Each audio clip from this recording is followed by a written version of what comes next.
Cáncer y de cáncer de mama en el compendio de una hora realmente es un desafío y es complejo, pero bueno, vamos a tratar de hacer un panorama eh, lo más eh, amplio posible para poder eh, abarcar conceptos generales, ¿no es cierto? Les propongo que sigamos esta charla a modo de presentación de PowerPoint para después avanzar con preguntas o dudas o inquietudes al final de la misma. ¿Sí?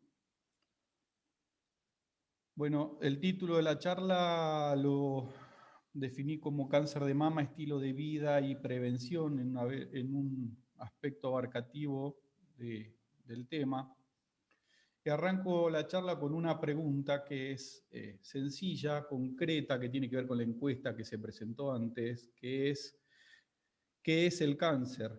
Como definición o cómo lo pensamos o lo vemos desde las distintas vistas o puntos de vista que tenemos cada uno.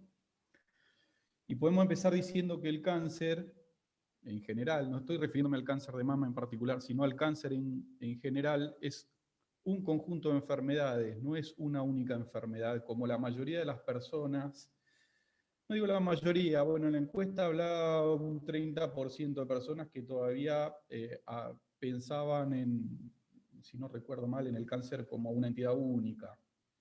A lo práctico siempre hablamos del cáncer como una entidad única para nominarlo, para mencionarlo, la enfermedad oncológica o la enfermedad tumoral maligna, pero la realidad es que el cáncer no es una enfermedad única, sino que es un conjunto de enfermedades.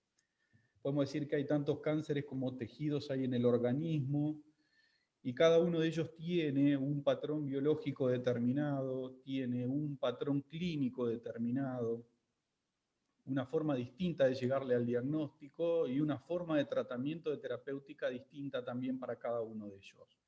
Hay tumores en distintas edades de la vida, de manera que hay tumores en niños, hay tumores en adolescentes, en adultos jóvenes, y hay tumores en personas adultas. O sea que no podemos hablar en un criterio unicista de que el cáncer es una única enfermedad. Y ahí tenemos una imagen de un personaje que se llamaba Galeno, ¿sí? Que fue un médico griego que vivió entre el 130 y el 210 después de Cristo, al que le debemos la denominación de la enfermedad cáncer. ¿Sí? Eh, Galeno también es el que le adjudica el nombre a los médicos hoy en día. Nosotros sabemos que a los médicos se nos dice Galeno. Eh, Galeno describió en esa época de la historia ya tumores, y tumor en griego se denomina oncos, de ahí viene el término oncología, ¿sí? Y como él describió a los tumores con la forma de un cangrejo, ¿sí? Con un centro y como si fueran patas y pinzas que avanzan sobre una estructura de un tejido, lo comparó a la forma de un cangrejo, ¿sí? Y por eso se denomina cáncer, viene del griego karkinos. Ahora bien, es mucho más sorprendente porque el cáncer en sus primeras descripciones no se remite solamente a la mirada de los griegos. Ya los egipcios hablaban del cáncer, y esto lo podemos encontrar en un texto antiguo que se denomina Papiro de Edwin Smith. Edwin Smith fue un egiptólogo americano que vivió en el siglo XIX, promediando el siglo XIX, que tenía la costumbre de viajar a Egipto y en uno de sus viajes a la ciudad de Luxor adquirió en compras de la calle un papiro a un vendedor. Eh, en ese momento se traficaba mucho con cosas y se pagaban a veces cifras o montos irrisorios por cosas que realmente demostraron ser muy valiosas a la actualidad. Este hombre, Edwin Smith, se hizo de un papiro, que se lo conoce hoy en día como papiro de Edwin Smith, que está datado eh, en 1600 años antes de Cristo, y que cuenta la experiencia ¿sí?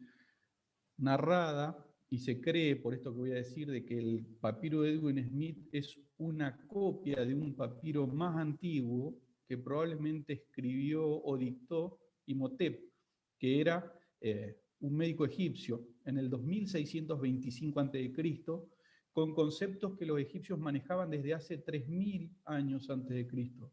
¿Sí? Este Imhotep, médico egipcio, pudo describir tumores, ¿sí? Y hay trabajos que se publican en la web, si ustedes tienen interés y les gusta curiosear en la historia y demás, y pueden ir a buscarlo. Este papiro existe hoy en Nueva York, está en el Museo de Arte Natural, y también fue parte de la exposición de la Academia de Medicina en Nueva York. Se pudo hacer una transcripción de esto. Hay 48 casos tratados de patologías y hay 8 casos de esos 48 que están nombrados como tumores en el pecho, ¿sí? En donde el médico le dice a su aprendiz, a quien le dicta el texto, qué es lo que tiene que hacer y cómo tiene que tratarlo, cómo lo diagnostica, poniendo la mano arriba, tocándolo, viendo cómo es, si es frío, si es caliente. Y es sumamente interesante. El concepto del cáncer ya se remonta a esas épocas. Fíjense en la descripción de este papiro, los egipcios, en esas épocas de la historia, trataban a los cánceres de mama con cauterización. Los cauterizaban a los tumores, los quemaban. Bien. Dicho estos dos conceptos, vamos a hacer un pantallazo por la historia y vamos a ver un poquitito cómo fue la progresión de la información en función de la evidencia que se iba teniendo. Dijimos entonces que en Egipto se encuentran las descripciones más antiguas de lo que es la enfermedad tumoral maligna, que Hipócrates, ¿sí? En el 460 al 375 después de Cristo, ¿sí? Intentó una clasificación de estos tumores que Galeno había mencionado como oncos o como cáncer, como cárquinos. Hipócrates intenta decir si estos tumores son buenos, son malos, o por lo menos describirlos. Nos tenemos que acercar más a nuestra era ya cristiana, donde Celso, ¿sí? Intentó distinguir tumores benignos de malignos, ¿sí? Y hay en medicina una descripción que se sigue usando actualmente que se denomina la tétrada de Celso. Son los 4 componentes de un tumor inflamatorio, que son el dolor, el tumor, el rubor y el calor, ¿sí? Con los que un médico podía intentar hacer un diagnóstico de un tumor benigno, de un tumor maligno, es decir, un tumor que tenía característica inflamatorio, un tumor que dolía, que tenía calor, que era rojo, ¿sí? Que bueno, se diferenciaba de un tumor benigno por ser los tumores benignos más bien fríos, a la palpación, duros, pétreos, etc. Corremos más en la historia y nos acercamos a nuestra historia más contemporánea, 1775. Sir Percival Pott, un inglés médico, hizo la primera asociación epidemiológica, ¿sí? En cáncer, publicada a nivel mundial. Él observó que los desollinadores, ¿sí? Como el desollinador de Mary Poppins, ¿sí? No sé si tienen presente la película, estos desollinadores, por su profesión, desarrollaban tumores en la piel de los escrotos, ¿sí? Y logró realizar esa asociación de que el hollín o el polvo de carbón depositado en la piel funcionaba como un irritante que finalmente terminaba generando primero papilomas y después tumores malignos. Miller, en 1838, habló de una clasificación de tumores de acuerdo a su estructura celular con el advenimiento, con el inicio de la medicina de la célula, del descubrimiento de las células. Un tal Virchow, en 1847, dijo que los tumores se podían producir por irritaciones locales. Ya lo había visto Percival Pott en la piel de los desollinadores, y él vio que había otras estructuras en el cuerpo que por irritación permanente, la piel, por ejemplo, la exposición al sol, algunas lesiones que eran como pólipos, son pólipos, que eran como excrescencias de algún órgano, seguramente en observación del colon, del estómago, lugares en donde asientan generalmente pólipos benignos, con la irritación permanente de algún agente, como puede ser el pasaje del contenido del tubo digestivo, la irradiación solar, en el caso de la piel, podían desarrollarse tumores. 1877, Koenig habló de la teoría de los restos embrionarios, y es muy interesante porque ya en esa época se hablaba de que había células embrionarias, que son las que generan cada uno de los órganos en el cuerpo, que podían prevalecer en el tiempo, podían prevalecer como esbozos embrionarios en el cuerpo y determinar la presencia de tumores en la edad adulta.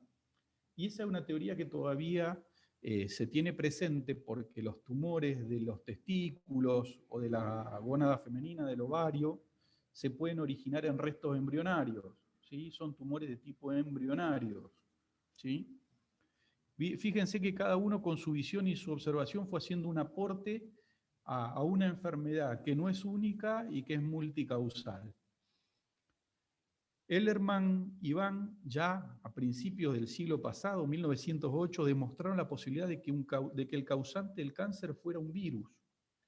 Y fíjense que probablemente hayan sido muy resistidos en su momento por sus afirmaciones, pero hoy por hoy sabemos, ¿sí?, que el cáncer de cuello de útero, los tumores de cabeza y cuello, pueden originarse en el virus del HPV, que es una de las opciones que yo había puesto ahí dentro de la encuesta. Que los virus de la hepatitis B o C pueden generar tumores en el hígado, hepatocarcinomas, y eso hoy por hoy no se discute.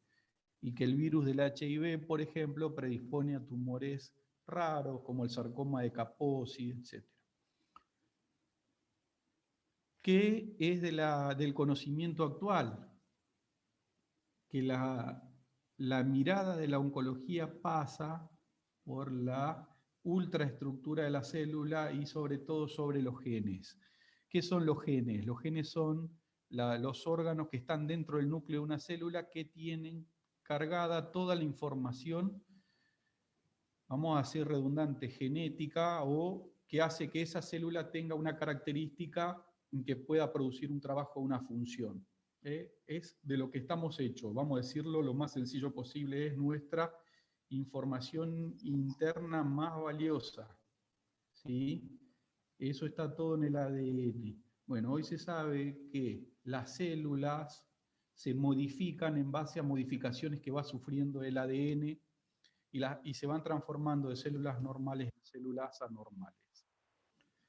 Llego hasta la actualidad y quiero hacer siempre una mención, se la hago a mis alumnos de medicina en la facultad, y es algo que me llena de orgullo, pero a su vez me da tristeza, porque muy pocos de mis alumnos argentinos saben esto, que César Milstein, que fue el último premio Nobel que nosotros tuvimos aquí en Argentina, fue el responsable del descubrimiento, de un descubrimiento sumamente importante para la práctica oncológica actual.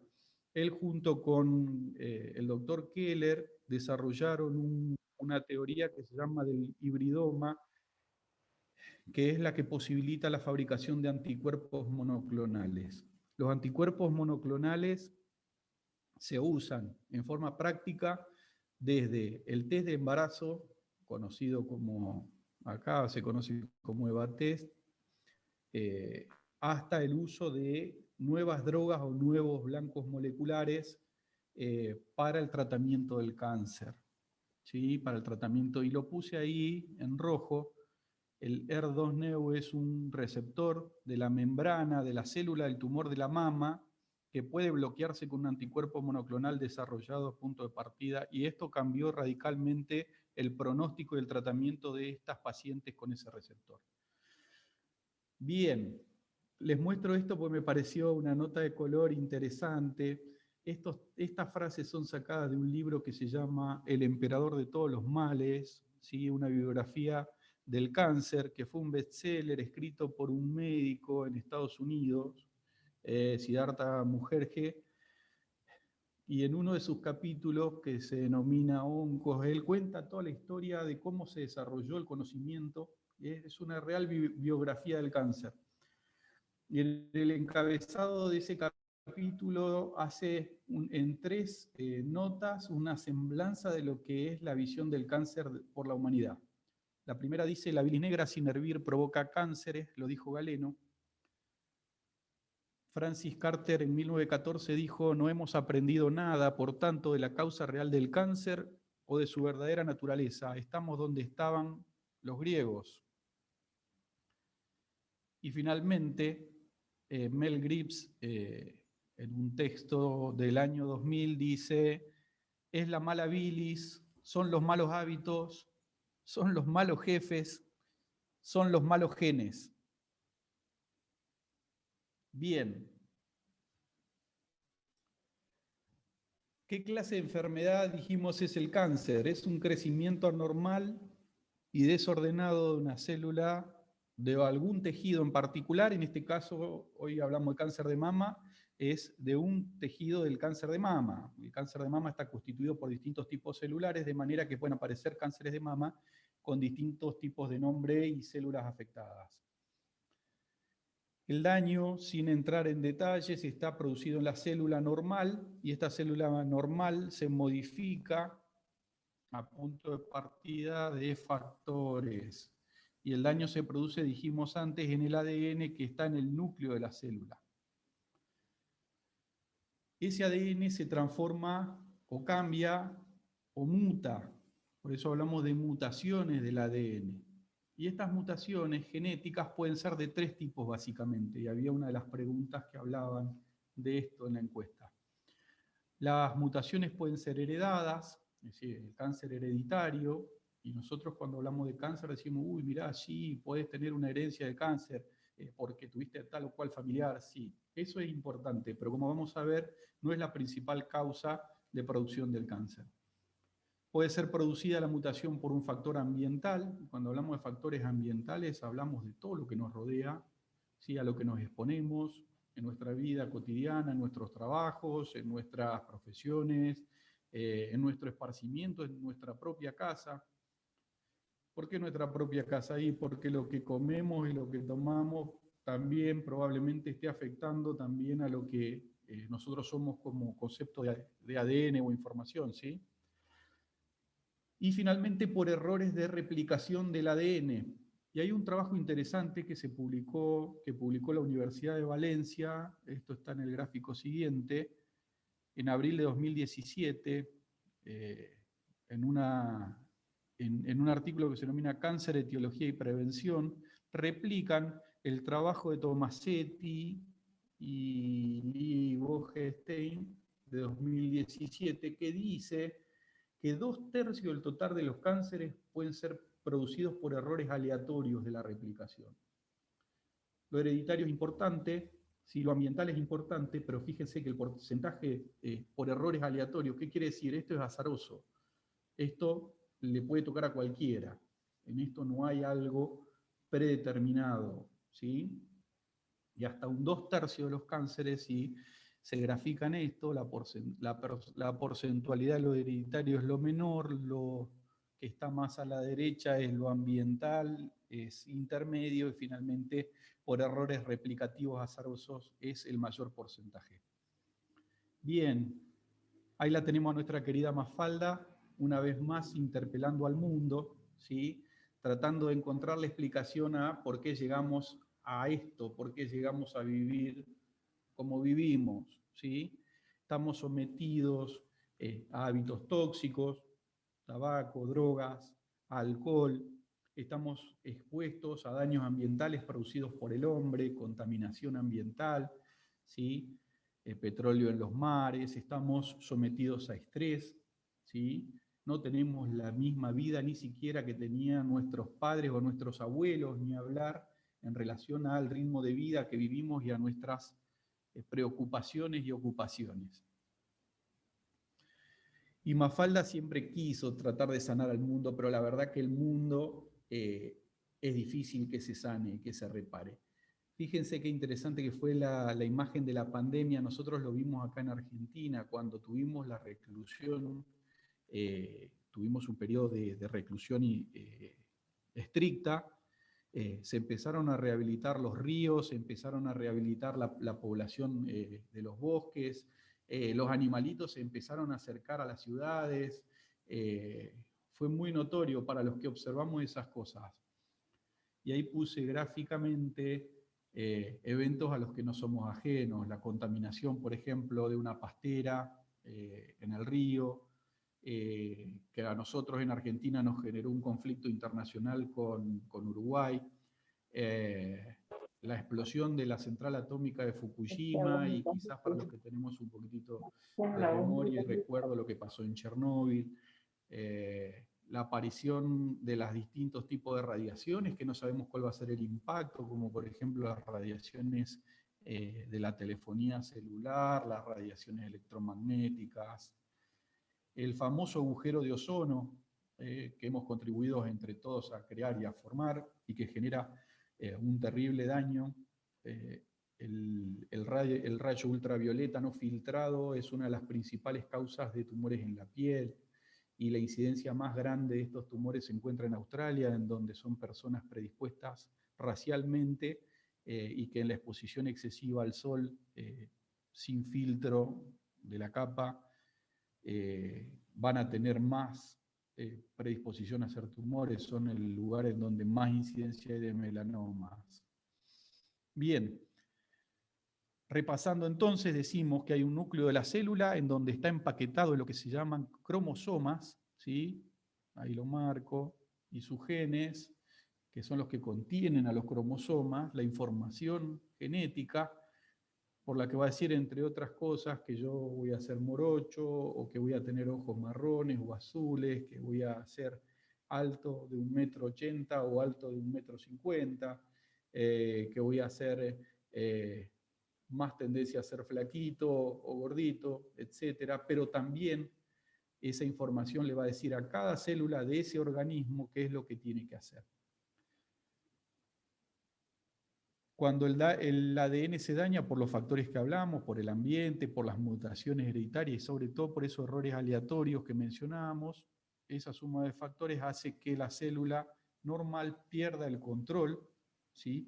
Pierda la capacidad de generar dos células hijas iguales a ella, que vayan trasladándose esos errores de mutaciones, ¿sí?, a las células hijas, y de esa manera se vayan perpetuando y vaya empeorando la calidad de la célula. Esa célula en algún momento va a pasar de ser una célula normal a ser una célula anormal con cáncer. Ahora, ¿todas las células anormales son células tumorales malignas? La respuesta es no, ¿sí? Nosotros podemos encontrar tumores que son crecimientos de células anormales que pueden ser benignos, ¿sí? No todos los tumores son malignos. Y pongo algunos ejemplos. Pueden haber nódulos benignos en la mama. Se llaman fibroadenomas, se los conoce también como adenomas o fibromas, ¿sí? Que cuando uno lo estudia con microscopio, no tienen células malignas, sí hay células que no son normales, están alteradas y hay que vigilarlas. Y muchas veces la vigilancia pasa por toda la vida sin hacer ninguna otra intervención. Tenemos por otro lado, las células malignas generan tumores de mama. En el caso del útero tenemos los miomas, que acá también se lo denominan fibromas, ¿sí? Y que son productores o de sangrado, de dolor, de molestias, pero que no constituyen una entidad maligna, no tienen capacidad de invadir otros órganos y por lo tanto tampoco de matarlo al paciente. Por otro lado, en el caso del útero tenemos cánceres de cuello del útero, podemos encontrarnos con pólipos en el útero que son benignos, y por otro lado cáncer de endometrio. Podemos encontrarnos con que los ovarios pueden tener quistes, y que son quistes que son benignos, y por otro lado podemos encontrarnos tumores que tienen áreas sólidas y quísticas, que son tumores malignos del ovario.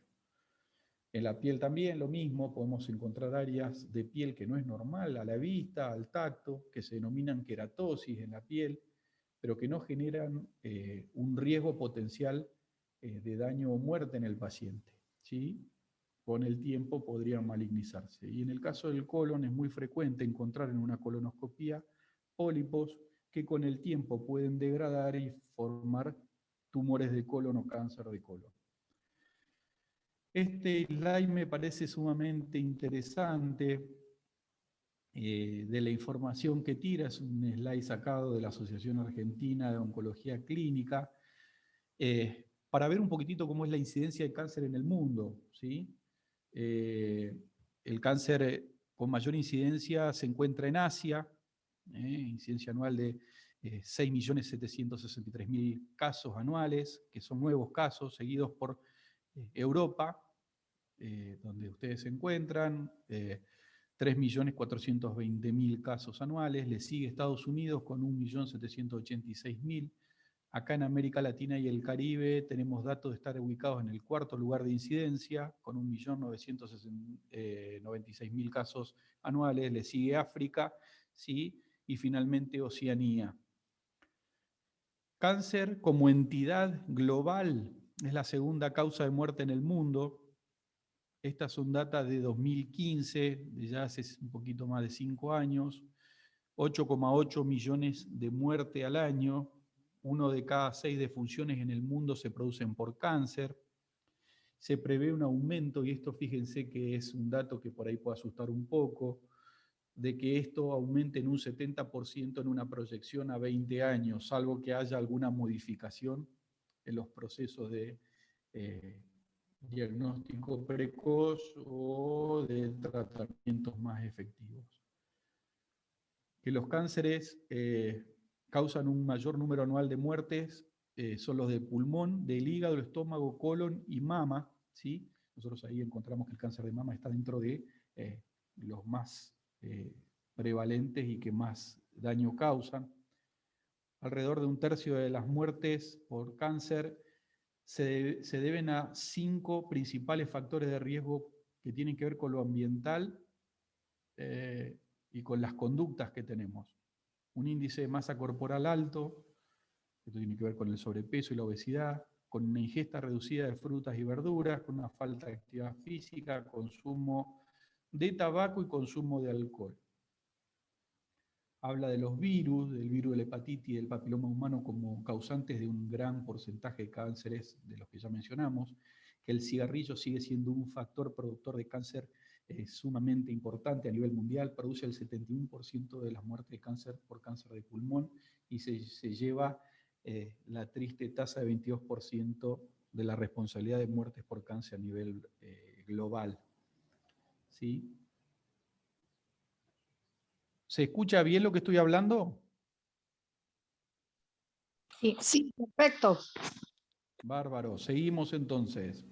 Este gráfico es un gráfico viejito ya, de 2005, pero que habla de estas cifras. Es una publicación de la Universidad de Harvard, que a mí me gusta citarla porque es muy esclarecedora. Tienen a la derecha una franja de columnas rojas en donde habla de todas los porcentajes de la muerte sobre el total de muertes anuales por cada uno de los cánceres que está mencionado a la izquierda. Y yo hice una llamada ahí en el cáncer de mama. Fíjense, hasta un 10% de los casos podrían deberse a la falta de actividad física, ¿sí? Que no es poco. Bien, hablamos de cáncer en general, hablamos de lo que es el cáncer y el cáncer de mama.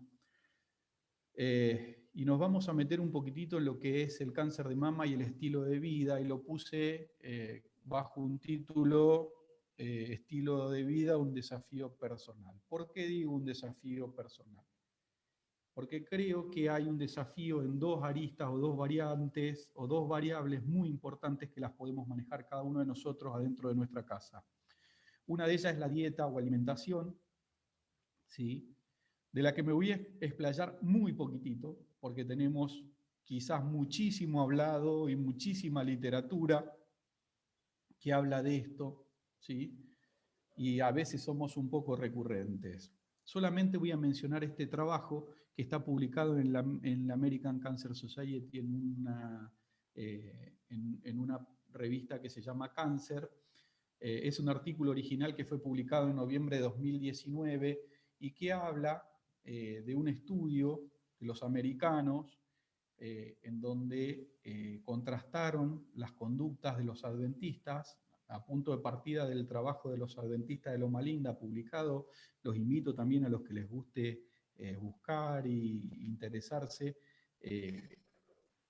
Es algo que nos llena de orgullo porque el trabajo de los adventistas es un pionero en demostrar que el estilo de vida baja el riesgo de enfermedades que pueden ser prevenibles y sobre todo de cáncer. Y ahí habla que en las conclusiones que las tasas sustancialmente más bajas de mortalidad para todas las causas y la menor incidencia de cáncer, y hace mención especial en el cáncer de mama, el colorectal y el de pulmón, entre los adventistas y la población general de Estados Unidos, del censo de Estados Unidos, tienen relación con los efectos del estilo de vida y dice quizás en particular en la dieta. No solamente el estilo de vida, ¿sí? No exponerse a hábitos tóxicos y dañinos como puede ser el alcohol, el tabaco, sino al estilo de vida, el descanso, la confianza que hace que el estrés baje, todas las cosas que nosotros postulamos desde nuestra filosofía, pero básicamente y particularmente, quizás en particular por la dieta. Y bueno, ahí los invito a que después hagan su búsqueda porque hay distintos estudios realizados en relación a la dieta y la postura que tiene nuestra iglesia. Nuestra iglesia favorece una dieta o pregona una dieta lacto-vegetariana. Si bien ahora están muy en boga las dietas en base a plantas solamente o la dieta vegana, que tienen también un trasfondo filosófico y en que no me voy a meter, que en estos estudios que se realizaron en la Universidad de Loma Linda en relación a la dieta, quizás las dietas pesco-vegetarianas podrían tener algún tipo de beneficio sobre las dietas estrictas o extremas vegetales y sobre la dieta lacto-vegetariana. Pero básicamente contar esto, que sí hay diferencia de sobrevida entre las causas generales de muerte y el cáncer en particular en relación al estilo de vida y la dieta. Y voy a hacer, sí, quizás un poco más de énfasis en lo que es la actividad física, que es una cosa que por ahí nosotros no tenemos tan presente y tenemos un poco descuidada. Esta es una publicación de 2001 de una revista de medicina y ciencia en el deporte. En esta revista se publicó un metaanálisis. El metaanálisis es un tipo de estudio particular que lo que hace es analizar otros estudios que ya se desarrollaron, junta el dato de estos estudios, ¿sí? Y hace una conclusión general de todos los estudios. Es como un resumen de suma de estudios. Y dice que en este artículo se analizaron 25 estudios clínicos de los últimos 20 años que demostraron que tanto para mujeres premenopáusicas como para posmenopáusicas y que eran físicamente activas, había 30 a 40% menos de riesgo de realizar o desarrollar un cáncer de mama comparado con las que eran sedentarias. Importante, muy importante. 30 a 40% riesgo de no desarrollar cáncer. Seguimos con la evidencia, una publicación de 2016 de la Asociación Americana para el Estudio del Cáncer, habla de que aproximadamente una actividad de 2 a 3 horas por semana de actividad física moderada e intensa, y esto es luego del diagnóstico del cáncer de mama, no en prevención, sino después del diagnóstico, cuando ya la enfermedad está puesta, se asocia con un 40-50% de disminución de riesgo de morir por ese cáncer de mama diagnosticado. O sea que vemos que la evidencia habla no solamente en prevención, antes de que el paciente lo tenga, sino después de que el paciente tiene el diagnóstico. Y digo el paciente, y no hablo de la paciente, porque el cáncer de mama no es patrimonio de la mujer también, sino del hombre, porque el hombre puede tener cáncer de mama, en un porcentaje muy chiquitito, pero lo puede tener. Bien, y fíjense qué interesante, ya un estudio llama CALGB, publicado por la JCO, que es el Journal de Clínica Oncológica, en el año 2006, ya había hecho esa misma observación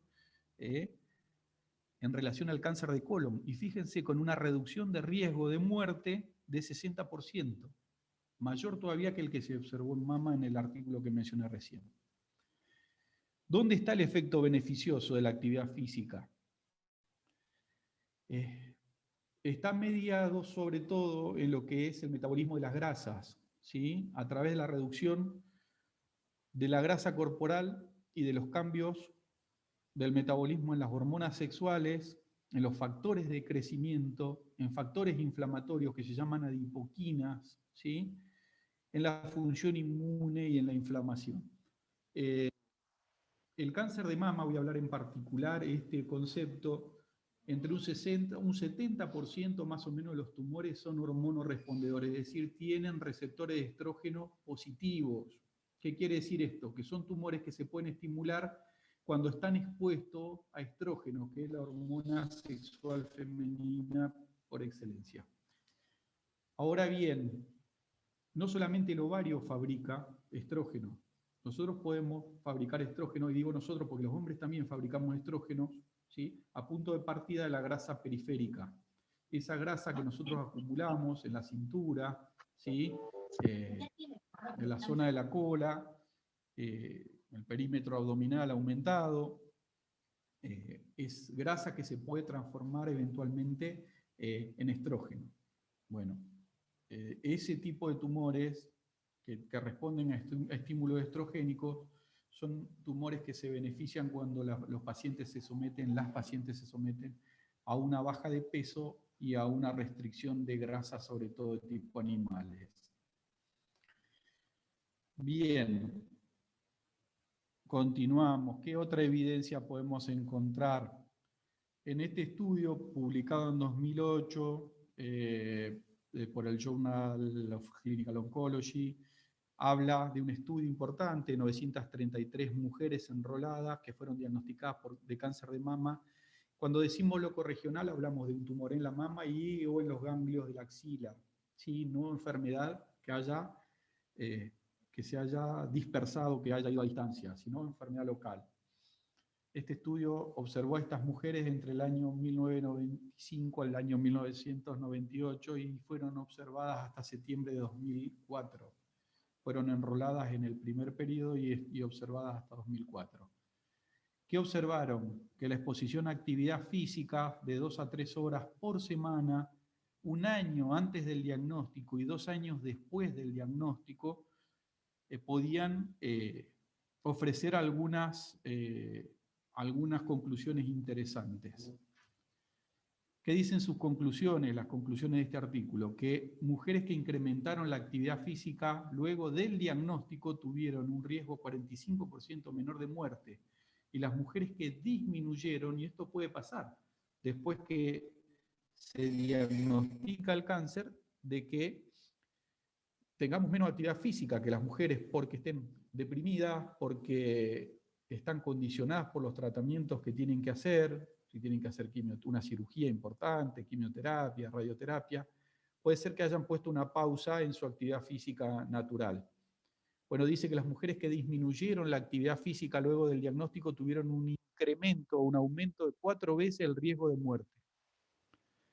De manera que una actividad física moderada e intensa, luego del diagnóstico del cáncer de mama, mejora el pronóstico y disminuye el riesgo de muerte.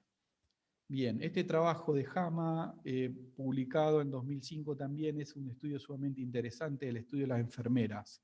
En este estudio de enfermeras reclutadas entre 1984 y el año 98, que fueron seguidas hasta 2002, 2.987 enfermeras, número interesante, se propusieron indagar un poquitito en sus factores de riesgo, enfermedades, comorbilidades, etc.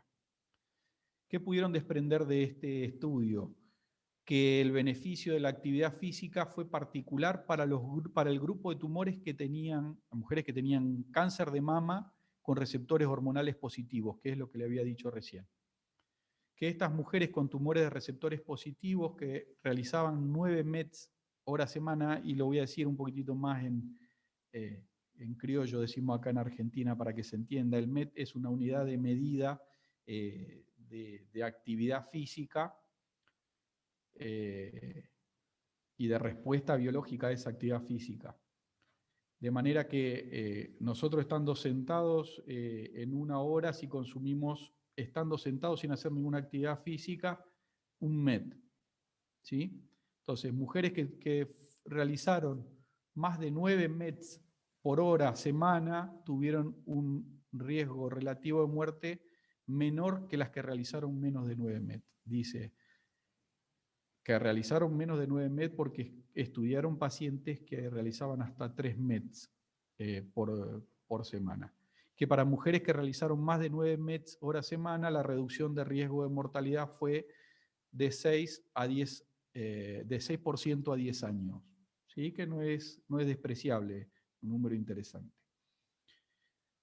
¿Qué dice la OMS en relación a la actividad física? La OMS estimó un descenso del 20 al 40% de desarrollar cáncer de mama en mujeres más activas físicamente independiente del estado menopáusico, sean pre o posmenopáusicas. Y también independiente del tipo de actividad que realizaban y de la intensidad de la actividad. Si solamente realizar algún tipo de actividad física reducía entre un 20 a un 40% la probabilidad de desarrollarlo al cáncer. Tanto el sobrepeso al momento del diagnóstico como la ganancia de peso después del diagnóstico, y lo decía relacionado a la falta de actividad física o a los tratamientos que tenga que realizar una mujer con cáncer de mama, fueron relacionados con compromiso en la sobrevida de muchos estudios. Según la OMS, hay que realizar cada semana 150 minutos de actividad física moderada y que esto puede reducir el riesgo de cáncer de mama o de colon. Y fíjense qué interesante que son estas cifras. A mí me dejaron bastante sorprendido cuando hice la búsqueda. Que la inactividad física ocupa el 4º lugar entre los factores de riesgo de todas las muertes a escala mundial. Que un 31% de la población mundial no realiza ninguna actividad física. ¿Sí? Casi un tercio de la población no realiza ninguna actividad física. Que a nivel mundial 1 de cada 4 adultos no tiene un nivel suficiente de actividad física. Y nosotros siempre pensamos, por eso hice tan poco hincapié en el tema de la dieta y de la comida, y sí estoy haciendo más hincapié en lo que es la actividad física. Que nosotros tenemos una prevención asegurada cuando comemos o no comemos alguna cosa. ¿Sí? Más del 80% de la población adolescente, y fíjense qué importante esto, tasas altísimas que tienen que ver con los usos y costumbres de los chicos, de los jóvenes ahora, ¿sí? Tienen que ver con un nivel bajo de actividad física. Más del 80% de la población adolescente del mundo no tiene actividad física como corresponde. Hay 56% de los estados miembros de la Organización Mundial de la Salud que ha puesto en marcha algún tipo de política, es decir, casi el 50% de los países no se ocupa de esto. Y los estados miembros de la OMS hicieron una apuesta en común y acordaron intentar reducir la inactividad física en un 10% para 2025. Bien, un segundito. Y seguimos. ¿Se escucha bien? Sí, se escucha bien. Buenísimo. Hablamos de cáncer de mama y hablamos de prevención secundaria. Y puse allí, es un desafío conjunto. ¿Por qué un desafío conjunto? Bueno, si hablamos de prevención secundaria, hablamos del concepto de detección precoz de la enfermedad, es llegar temprano. ¿Sí? Es el equivalente a llegar temprano. Y hay dos formas o dos mecanismos de llegar temprano en cáncer de mama. El primero es con el diagnóstico precoz. ¿Sí? ¿Y qué tiene que ver el diagnóstico precoz en esto? Es en el conocimiento de cuáles son los signos o los síntomas que puede tener una mujer para acelerar o precipitar una consulta al médico, ¿sí? Tiene que ver con el conocimiento de lo que puede aparecer en la mama, ¿sí? Y lo voy a decir así rápidamente porque las mujeres que están participando de la charla lo han escuchado alguna vez, que el enrojecimiento en una mama, que la retracción de la piel, es decir, que la piel se tironee para adentro, que algún tipo de secreción por el pezón, que haya una asimetría, es decir, que una mama se muestre más voluminosa o más grande que la otra, o que haya algún bulto o nódulo, que todas las mujeres lo pueden percibir si hacen un autoexamen básico, tocarse las mamas, ¿sí? Pueden detectar. Estos signos y síntomas, que son los cardinales, tienen que precipitar consultas, ¿sí? ¿Todos estos síntomas siempre tienen que ver con cáncer de mama? No. ¿Sí? Hay muchos de estos síntomas que se superponen a patologías benignas, pero sí tienen que hacer que la mujer vaya a la consulta, ¿sí?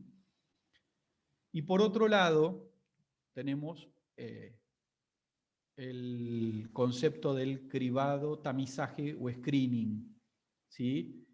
En donde la visita al médico en forma sistemática, al especialista, al ginecólogo, al mastólogo, tiene que ser programada por la mujer de forma regular todos los años con el objeto de hacer prevención antes que aparezcan los síntomas.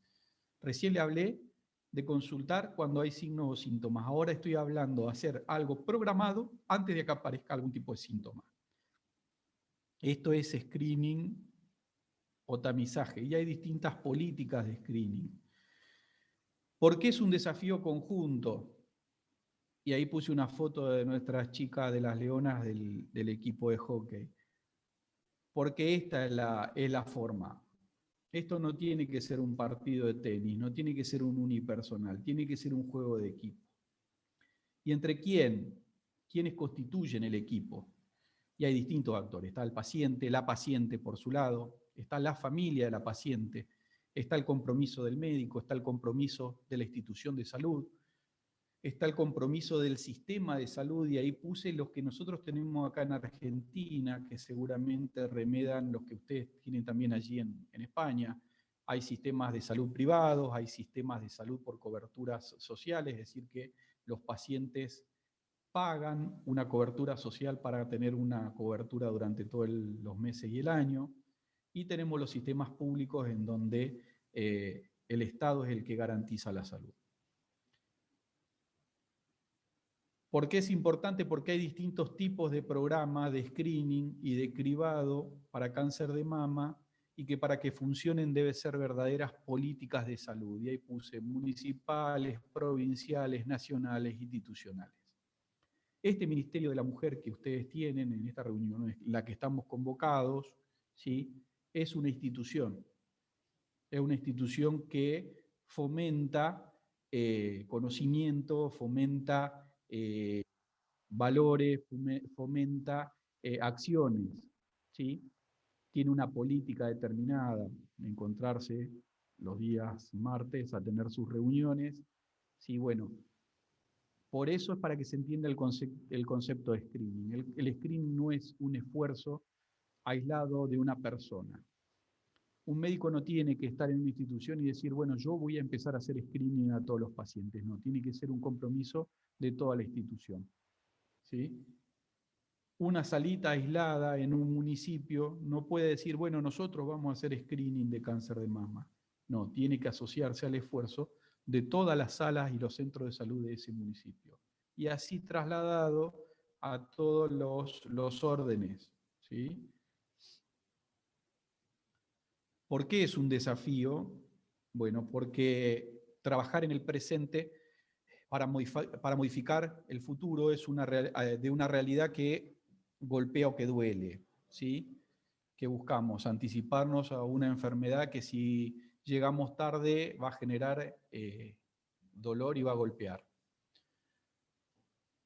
Es un desafío porque es un desafío crear conciencia en la población. Es un desafío porque esa esa conciencia creada contagia a otras personas, contagia acciones y actitudes. Es un desafío porque no solamente dejamos de pensar en nosotros, sino que pensamos en el bien común, pensamos en el bien de la comunidad. En este esquema, entonces, el cribado, el screening, es un esfuerzo mucho más complejo que, como les decía recién, un esfuerzo o un empujón de una sola persona. Y la mamografía sigue siendo el método por excelencia que con una cobertura amplia en la población puede bajar la mortalidad entre un 20 a un 30% de las mujeres de más de 50 años. Esto son estadísticas de los países con altos ingresos más desarrollados. La Sociedad Argentina de Mastología da una serie de recomendaciones que a mí me gustaría compartir, son las que tenemos nosotros acá para Argentina, que es visita regular al consultorio de ginecología, evitar la informalidad, pasillo, el teléfono, el WhatsApp, mamografía de base o inicial entre los 35 y los 40 años y una mamografía anual luego de los 40 años en pacientes asintomáticas y con estudios clínicos normales y sin antecedentes de la enfermedad. Y en las pacientes que tienen antecedentes de cáncer de mama en familiares de primer grado, madre, hermanas, ¿sí? Iniciar con mamografía 10 años antes de la edad de detección del cáncer de ese familiar más cercano. Bien.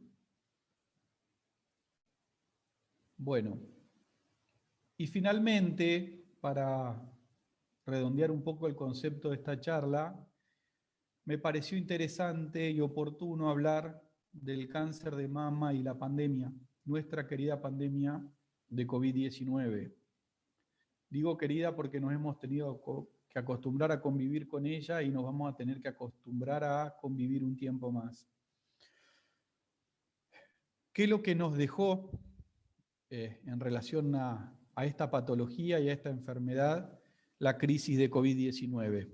Y me permití hacer algunas observaciones que tienen que ver con el curso del diagnóstico, la evolución natural y el tratamiento del cáncer de mama y de otros cánceres en relación a esto que estamos viviendo ahora.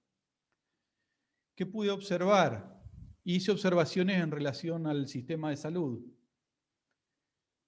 Pudimos ver centros de salud colapsados por la enfermedad de COVID-19. Pudimos observar recursos económicos focalizados en la pandemia y que disminuyeron para otras patologías prevalentes, como por ejemplo el cáncer. Todo se volcó a la enfermedad de coronavirus. Que hubieron demoras en los turnos para hacer estudios y la autorización de los tratamientos oncológicos específicos. En relación al personal de salud, ¿qué pude observar? Una disminución de la oferta médica, de médicos, de personal de enfermería, de fisioterapeutas, por ejemplo, por diversas razones, porque estaban aislados preventivamente. Nosotros acá en nuestro hospital funcionamos con protocolos, aprendimos mucho de la experiencia de la primera ola en Europa y sobre todo lo que les pasó a Italia y España. Pudimos intentar protocolos de tratamientos por equipo, es decir, partir un plantel, como por ejemplo clínica médica, en dos grupos, que uno de esos grupos trate coronavirus y que el otro grupo trate enfermos sin coronavirus. Lo mismo hicieron los cirujanos, lo mismo hicieron los ginecólogos, lo mismo hicieron los traumatólogos. Que esos equipos partidos funcionaron cada 15 días y que obviamente hicieron demorar los turnos y la demanda se hizo mucho más alta en esta patología como el cáncer. Que tuvimos que aislar a médicos, a enfermeros, a fisioterapeutas por contactos estrechos, familiares que se enfermaban y en forma preventiva había que aislarlos a ellos también. Que tuvimos que aislar a personal de salud con factores de riesgo, ¿sí? Médicos, enfermeros, fisioterapeutas con diabetes, asmáticos, con sobrepeso, hipertensos, personas con mayores de 60 años tuvieron que salir del ruedo, o hubo aislamiento obligatorio porque se enfermaron. Y tengo que decir tristemente que muchos partieron. Hubo reasignación de tareas.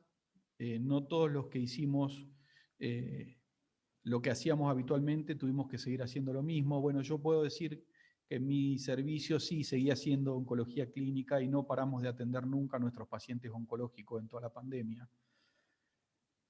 Que hubo colapso psicofísico, que muchos colapsaron y siguen colapsando, y muchos dejaron de atender por miedo. Que vi en relación al paciente, miedo al contagio de coronavirus, miedo del diagnóstico al cáncer, y ese está siempre presente. De manera que el paciente con esta crisis de coronavirus encontró la mejor excusa para no enfrentarse a un potencial cáncer.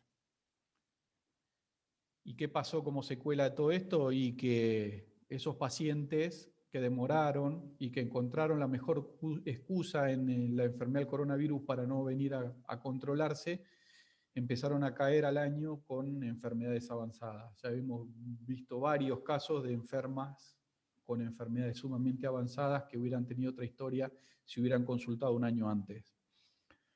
Falta de medios económicos para asumir un tratamiento. De parte del paciente, uso y abuso de redes sociales para la comunicación, sobre todo el WhatsApp. Mucha informalidad y falta de presencialidad. Tratar de resolver todo por teléfono y de lejos. Y como dije recién, la mejor excusa para no enfrentar un diagnóstico de cáncer.